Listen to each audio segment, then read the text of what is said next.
શિવ ભક્તોની લાંબી રાહ આખરે પૂરી થઈ। લગભગ 6 વર્ષ પછી આજથી ફરી એકવાર કૈલાસ માનસરોવર યાત્રા શરૂ થઈ છે। એવું કહેવાય છે કે માનસરોવર બ્રહ્માના મનમાંથી બનેલું છે અને અહીંથી સરયુ, સતલજ, સિંધુ અને બ્રહ્મપુત્ર જેવી મુખ્ય નદીઓ નીકળે છે। આ સરોવર લગભગ 15,100 ફૂટની ઊંચાઈ પર સ્થિત એક મીઠા પાણીનું તળાવ છે, જેનો મુખ્ય સ્ત્રોત કૈલાસ છે।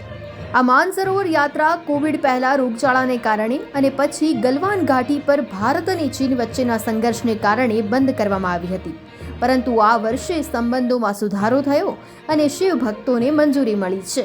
આ યાત્રા ચીનના તિબેટ સ્વાયત્ત ક્ષેત્રમાં સ્થિત કૈલાસ માનસરોવરની યાત્રા છે। આ યાત્રાની એક સૌથી મહત્વની વાત જણાવું કે આ યાત્રા કરવી હોય તો તમે ભારતીય નાગરિક હોવા ખૂબ જ જરૂરી છે। એટલે દરેક ભારતીયોને ખૂબ ખૂબ અભિનંદન કે તેઓ પણ આ યાત્રા કરી શકશે।